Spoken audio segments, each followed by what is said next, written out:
உத்திரமேரூரில் திமுக பொது உறுப்பினர்களுக்கான கலந்தாய்வு கூட்டம். காஞ்சிபுரம் தெற்கு மாவட்டம் உத்திரமேரூர் ஒன்றிய நகர கழகத்தின் சார்பில் திமுக முப்பெரும் விழா திமுக ஆக்கப்பணிகள் குறித்த பொது உறுப்பினர்களுக்கான கலந்தாய்வு கூட்டம் உத்திரமேரூர் தனியார் திருமண மண்டபத்தில் நடைபெற்றது. கூட்டத்தில் அவைத் தலைவர் ரமேஷ் தலைமை வகித்தார். இக்கூட்டத்தில் காஞ்சிபுரம் தெற்கு மாவட்ட செயலாளர் சுந்தர் எம்எல்ஏ, காஞ்சிபுரம் எம்பி செல்வம் ஆகியோர் கலந்து கொண்டு சிறப்புரையாற்றினர். மேலும் காஞ்சிபுரம் தெற்கு மாவட்ட செயலாளர் சுந்தர் எம்எல்ஏ பேசுகையில், கடந்த நாடாளுமன்ற தேர்தலில் அதிக வாக்குகள் பெற்று உதயசூரியன் சின்னத்தை வெற்றி பெறச் செய்தீர்கள். அதற்கு அனைத்து கழக நிர்வாகிகளுக்கும் தொண்டர்களுக்கும் பாராட்டுக்களை தெரிவித்துக் கொள்கிறேன்.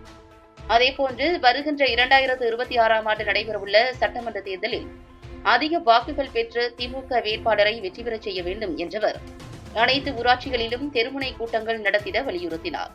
திமுக கட்சியின் முப்பெரும் விழாவானது சென்னையில் வருகின்ற 17ஆம் தேதி நடைபெறவுள்ளது.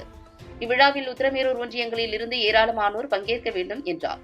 கூட்டத்தின் போது மாற்றுக் கட்சிகளைச் சேர்ந்த 100க்கும் மேற்பட்ட நிர்வாகிகள் சட்டமன்ற உறுப்பினர் சுந்தர் முன்னிலையில் திமுகவில் தங்களை இணைத்துக் கொண்டனர்.